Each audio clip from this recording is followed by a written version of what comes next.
It's the calm before the training, that quiet little storm. Skunk Afghani standing tall while their branches start to fall.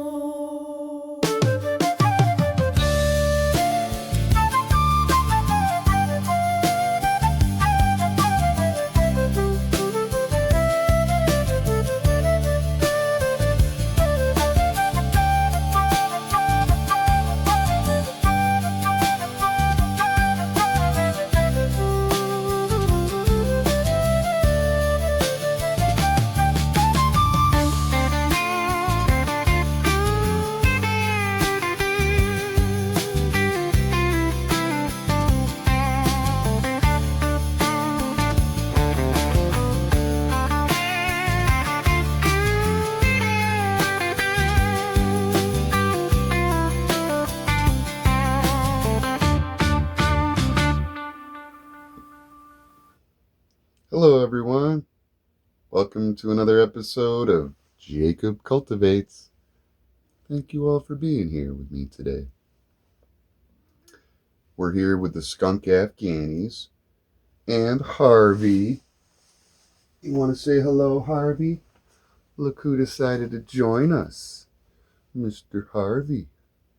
Oh, don't look up at those bright lights, big boy. He's like, put me down, Daddy. So we're here with the Skunk Afghanis, these beautiful photoperiod Skunk Afghanis, and they popped March 1st. So that puts us around about 5 weeks or so into their vegetative stage.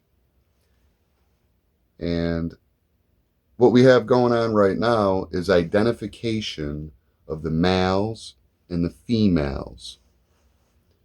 The reason for this is because we're going to be performing some pollination. That's right, ladies and gentlemen.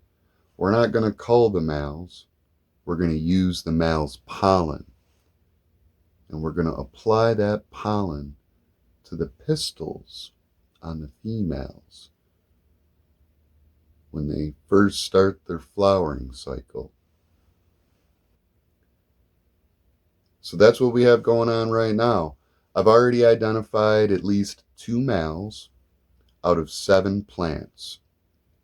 My goal is to flower 4 females in a straight line underneath my overhead panels.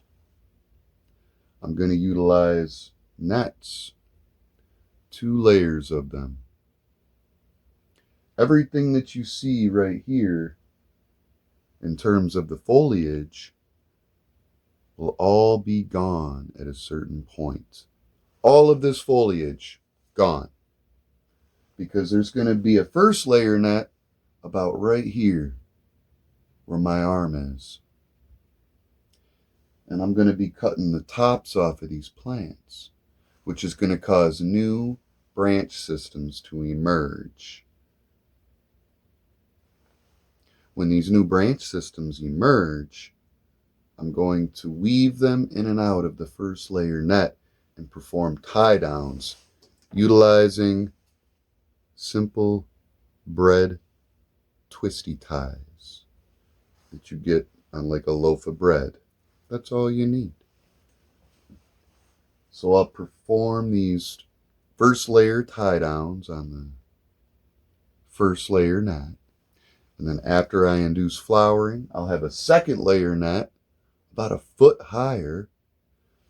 And that's going to allow for the vertical growth to go up and be supported by the nets. I'm going to walk you all through every single step of the process as I do this. So we may have noticed in the intro video, there was a couple macro shots, macro videos, where I clipped this handy thing onto my smartphone, which is a macro lens. And that's what I take the macro videos with. This right here, this helps me also get down and see close And I like to use this for the intros when I bring it in close like that. Sometimes I can get my eyeball in there. It's a little bit of a tricky shot. But I hope you guys enjoyed that intro. So that's pretty much it for this episode, everyone. Pretty straightforward day in the grow tent. Yesterday, when was it? Midday, I watered. So they don't need any water right now.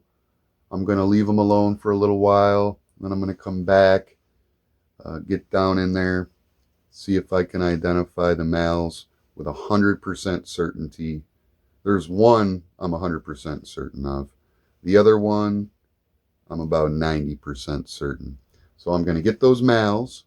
I'm going to move them over into the 4x4. This is a 4x8. This is my flowering tent. So I'll move those males over into the 4x4. And depending on how many males we get, it's looking like there's at least 2 that are going to go in there. And I may end up moving one of the females over with those males as well, if we end up with 5 females, because I want 4 in this tent. Then I'm going to induce flowering in the 4x4 at the same exact time as I induce flowering in this tent. And that's how I'm going to manage the pollination. So that's going to do it for today, everyone. Short little update. Thank you so much for the support. Thank you all for being here with me. Much love to you all. Jacob Cultivates is out. Yeah, you're learning while we're burning on Jacob Cultivates.